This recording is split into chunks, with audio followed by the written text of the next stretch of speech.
전 세계적으로 반도체 수요는 이제 막 본격적으로 폭발하기 시작한 단계입니다.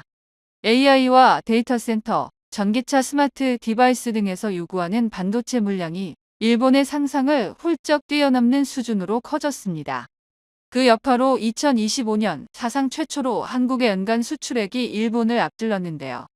한국 수출은 약 1,040조 원, 일본은 약 1,020조 원 수준으로 한국이 처음으로 일본을 추월한 것입니다. 일본 입장에선 충격이 아닐 수 없습니다. 이 추월을 이끈 핵심 동력은 바로 반도체였는데요. 일본은 이제 제조 수출 양쪽에서 한국에 밀리며 체감되는 굴욕을 온몸으로 느끼고 있습니다. 블룸버그 등에 따르면 삼성전자의 메모리 슈퍼사이클은 최소 10년 이상 이어질 수 있다는 전망도 나옵니다. 미국 빅테크 바이어들은 현재 한국 반도체 회사들을 찾아 장기 공급 계약을 맺으려 줄을 서는 상황입니다. 일부 해외 기관들은 삼성전자의 2025년 영업이익이 100에서 150조 원에 달할 수 있다고 관측하고 있습니다. 애초 일본 쪽에서는 삼성이 분기 5조 원 이익 정도를 예상했지만 실제 영업이익이 이를 훨씬 뛰어넘는 속도로 불어나자 충격과 좌절감이 커지고 있습니다. 그러나 진짜 문제는 여기서 끝나지 않았습니다. 삼성에서 날아온 통지서가 일본 업계를 더욱 경악하게 만들었습니다. 삼성전자는 최근 주요 고객사들의 반도체 관련 가격 인상 통지서를 발송한 것으로 파악됩니다. 통지 내용은 반도체 가격을 최대 80%까지 인상한다는 것이고 협상 제한이 아니라 사실상 일방 통보 형식이었다고 알려졌습니다. 이런 통보 형식은 반도체 슈퍼사이클 중에서도 물량이 극도로 부족할 때만 등장하는 형태입니다. 그만큼 현재 삼성의 위상을 잘 보여줍니다. 보통 반도체 영업팀은 각 고객사와 개별 협상을 통해 물량, 단가를 조정하며 고객 규모와 관계에 따라 가격 차등을 둡니다. 그러나 최근 발송된 통지서에는 상당수 고객사에 대해 삼성 측이 일괄적으로 80% 인상을 통보한 것으로 전해집니다. 관계자들에 따르면 삼성 SK 하이닉스 내부에서는 고객을 A, B, C 등급으로 나누고 있습니다. A급은 애플, 엔비디아, 마이크로소프트 같은 글로벌 빅테크, 그 외는 BC급으로 분류된다고 합니다. 평소에는 물량을 많이 가져갈수록 단가를 낮춰주는 것이 일반적입니다. 하지만 공급 부족 국면이 심화되면 등급이 낮은 업체일수록 인상폭이 커지고 심지어 물량 확보 자체가 어려워집니다. 문제는 일본 업체들 대부분이 중소중견급 수요자라는 점입니다. 미국에는 빅테크 고객들이 대량으로 물량을 가져가는 반면 일본은 중소제조업체가 많아 개별 물량이 적고 협상력도 약합니다. 이 때문에 일본 업체들은 상대적으로 더 높은 가격 인상분을 떠안게 될 가능성이 크다는 분석이 나옵니다. 결국 일본에서는 이번 메모리 가격 급등이 산업계 전반에 악영향을 주고 있습니다. 과거엔 반도체를 직접 생산하던 일본이 이제는 한국이 부르는 가격을 맞춰야 하는 처지가 된 것입니다. 외신들은 일본 내부에서 도박과 같은 베팅을 하고 있다는 진단을 내놓고 있습니다. 일본 정부는 막대한 예산을 퍼부으며 라피더스를 중심으로 한 반도체 연합이 반드시 성공할 것이라고 자신하고 있습니다. 토요타, 소니, NTT 등 일본 대기업과 손잡고 국가 프로젝트 수준으로 밀어붙이고 있습니다. 그러나 영국 BBC 등 주요 매체들은 일본의 이런 행보를 두고 위험한 도박이라고 평가합니다. 일본은 삼성 TSMC만이 성공한 이나노급 첨단 공정 양산에 과도한 자신감을 보이고 있다는 것입니다. 한술 더 떠 우리는 이나노가 아니라 1.8나노 공정으로 직행하겠다고 선언했는데 일본이 지금까지 양산해온 공정이 7나노 수준임을 감안하면 삼성의 이나노도 아닌 그보다 더 앞선 1.8나노로 곧장 건너뛰겠다는 말입니다. 하지만 반도체 전문가들은 이를 두고 근거 없는 자신감이라며 고개를 젓고 있습니다. TSMC가 이나노에서 높은 수율을 내기까지 쏟아부은 투자와 연구 인력을 고려하면 일본이 현재 투입한 자금 인력 규모로는 도저히 같은 수준을 따라갈 수 없다는 것입니다. 지금까지 라피더스에 들어간 돈은 약 5조엔, 한화 약 50조 원에도 못 미친다는 분석이 나옵니다. 미국 CSIS는 일본은 TSMC로부터 이나노 기술을 이전받을 수 있을 것이라 기대했지만 TSMC는 일본 구마모토 공장에서 7나노급 생산만 담당하고 연구 성과는 모두 대만 본사로 가져가고 있다고 지적했습니다. 일본은 TSMC에 약 4조 원을 지원했지만 TSMC는 핵심 기술을 일본에 넘겨줄 생각이 없습니다. 외신 분석에 따르면 일본 정부가 최근 5년간 반도체 업계에 지원한 금액은 약 40조 원 규모로 추정됩니다. 이는 미국 바이든 행정부가 칩스법을 통해 책정한 지원금보다도 큰 수준입니다. 그런데 2달 전 일본 정부는 여기에 80조 원을 추가 투입하기로 결정했습니다. 총 120조 원에 가까운 자금을 반도체 산업에 베팅한 셈입니다. 라피더스의 고이케 CEO는 우리의 강점은 속도라며 맞춤형 반도체 생산에서 삼성보다 3에서 4배 빠르다고 주장하기도 했습니다. 하지만 업계는 대한민국 반도체 생산 속도를 이기겠다는 발상 자체가 무리라고 보고 있습니다. 일본 정부는 미국과 비슷하거나 그 이상의 글로벌 영향력을 꿈꾸지만 현실적으로는 매우 어렵다는 전망이 지배적입니다. 그럼에도 일본 정부는 계속 자금을 추가로 투입하며 물러설 기미를 보이지 않고 있습니다. 이 상태에서조차 한국 대만에 밀린다면 더 많은 세금을 붓게 될 것이고 정치적 책임 문제로 번질 여지도 큽니다. 앞으로 10년간 한국 메모리 반도체 슈퍼사이클이 이어질 가능성이 크다는 전망이 나오는 가운데 과연 일본이 한국을 따라잡을 수 있을지 아니면 막대한 혈세를 허공에 날리게 될지 관심이 쏠립니다. 한편 현재 미국은 트럼프가 마치 내일이 없는 사람처럼 폭주를 멈추지 않고 있습니다. 지금 미국 대통령으로서 전 세계를 상대로 엄청난 난동을 말 그대로 종합갱판을 치고 있습니다. 세상 눈치 따위는 전혀 보지 않는 그 트럼프의 멈추지 않는 폭주 덕분에 미국은 이제 아예 대놓고 노골적인 제국주의 노선을 걷고 있습니다. 70년 역사를 가진 유엔은 사실상 힘없는 동네 관리사무소 수준으로 전락했습니다. 마찬가지로 미국과 힘을 합쳐 세계 민주주의를 지켜왔던 유럽의 나토 역시 조직의 중심이 완전히 흔들리고 있습니다. 지금 그린란드를 사이에 두고 미국과 유럽 각국이 서로 군대를 파견하며 대치하는 상황까지 갔습니다. 어제의 동지가 오늘의 적이 되어 충돌 직전까지 몰리고 있는 지금 뭐가 어떻게 돌아가고 있는지 예측할 수 없는 극도의 혼란기가 눈앞에 펼쳐지고 있습니다. 하지만 한국은 오히려 가장 큰 수혜를 보고 있는 나라 중 하나가 되었습니다. 벌써부터 그 수혜가 우리나라의 위상과 경제에 고스란히 반영되고 있고 사실 지금까지의 변화는 그저 시작에 불과합니다. 앞으로 최소 4에서 5년 동안 우리나라는 과거 90년대나 2000년대 초반에도 볼 수 없었던 폭발적 성장과 국력 증강을 경험하게 될 것입니다. 우리나라 코스피 지수는 최근 꿈의 숫자였던 5,000포인트를 돌파했습니다. 3,000선에서 5,000까지 올라온 속도는 전 세계 모든 주요 증시 가운데 가장 빠른 상승 속도인데요. 우리는 2025년 하반기 이후 약 6개월 동안 무려 75%에 달하는 폭발적 상승을 기록했습니다. 그리고 그 모멘텀은 아직 꺾이지 않고 오히려 더 커지고 있는 상황입니다. 맥쿼리와 JP 모건 등 글로벌 투자은행들은 최근 분석 칼럼에서 지금은 그저 시작일 뿐 한국은 조만간 코스피 6,000 시대도 충분히 가능하다라는 전망을 내놓고 있습니다. 정말 오래 기다려왔던 우리 대한민국의 폭발적 도약은 지금 겨우 시동을 거는 단계일 뿐입니다. 지금 전 세계 자본과 기술이 가장 빠르게 빨려 들어가고 있는 분야는 인공지능과 로보틱스 산업입니다. 이 두 산업에서 가장 필수적인 자원이 바로 반도체와 배터리인데요. 그리고 우리나라는 이 반도체와 배터리 생산 기술 분야에서 압도적인 세계 1위의 경쟁력을 갖추고 있습니다. 중국산 반도체와 배터리가 싼 값과 물량 공세를 무기로 시장을 뒤덮으려 하고 있지만 기술 수준에서 한국은 그 중국을 이미 한참 앞질렀습니다. 특히 HBM 같은 첨단 메모리 제품의 경우 향후 4년치 물량이 이미 선계약으로 거의 다 팔린 상태입니다.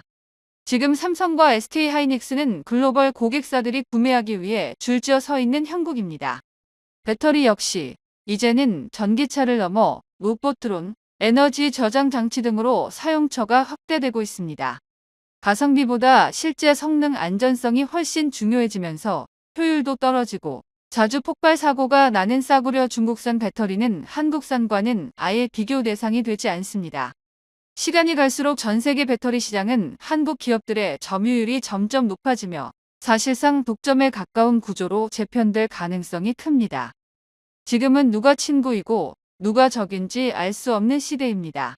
어제의 친구가 내일의 적이 될 수 있고 어제의 적과 내일 어쩔 수 없이 손을 잡아야 할 수도 있습니다.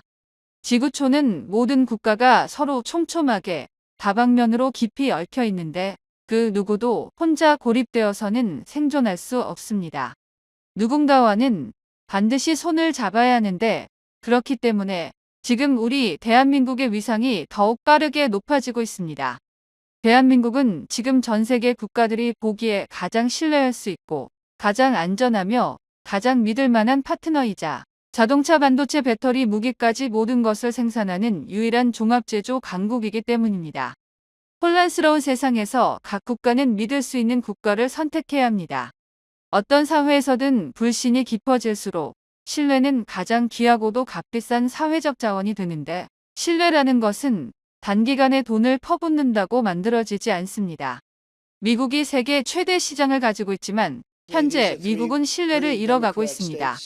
그런데 전 세계에서 유일하게 국력과 신뢰도, 그 나라에 대한 호감도까지 세 가지 지표가 모두 최상급 수준으로 고르게 높은 나라가 딱 한 곳 있습니다. 바로 우리가 살고 있는 대한민국입니다. 한국은 메이드 인 코리아라는 말만 들어도 일단 품질 신뢰도 1위로 통합니다. 게다가 전 세계 강대국들 가운데 가장 선한 이미지를 가진 나라 중 하나입니다. 그뿐 아니라 한국의 문화 콘텐츠 자체가 너무 매력적이기 때문에 앞으로 트럼프발 혼란이 깊어질수록 혼돈 속에서 유일하게 변치 않는 신뢰의 국가가 바로 한국이 될 것입니다. 세계 전투기 시장의 돌풍을 일으키고 있는 KF-21 전투기의 새로운 가능성이 공개되며 큰 화제가 되고 있습니다. 게다가 이 소식을 들은 인도네시아에서는 돌연 라파를 버리고 KF-21에 올인해야 된다는 목소리가 커지고 있다고 하는데요. 오늘은 KF-21의 새로운 가능성에 대해 알아보겠습니다. 여전히 항공모함은 현대전의 판도를 바꾸는 중요한 자산입니다. 국가의 군사력과 국력을 상징하는 동시에 바다에 떠있는 공군기지라고 표현될 정도로 엄청난 파괴력의 무기들을 싣고 이동하며 자국의 힘을 과시하고 하는데요. 그렇다 보니 미국의 항모 배치는 상대국에 대한 경고 등 강력한 의사표현으로 여겨집니다. 가령 대만과 중국의 관계가 악화될 때마다 미국의 항모를 배치하는 것만 봐도 알 수 있는데요. 그런 항공모함의 어뢰 공격기는 핵심 자산 중 하나로 평가받고 있습니다.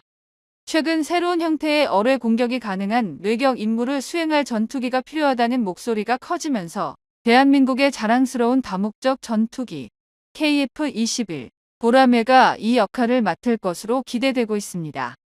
뇌격기는 제2차 세계대전 당시 항공모함 기반 전력의 핵심으로 운용되었습니다. 대표적인 예로 미국 해군의 TBD 데바스테이터, 일본의 B5N, 나카지마, 영국의 페어리 소드피시 등이 있는데요. 지금은 생소한 이름의 전투기지만 항공기에서 바다 위적 함정에 대항하여 어뢰를 떨어뜨려 공격하는 것을 주임무로 하는 항공기입니다. 당시에는 항공기에 의한 함선 공격의 수단이 시행착오를 반복하는 단계에 있었는데요. 무엇보다 뇌격기는 당시로선 난공불락의 요새와 다름없던 항공모함을 격침시킬 신무기로 각광받았습니다.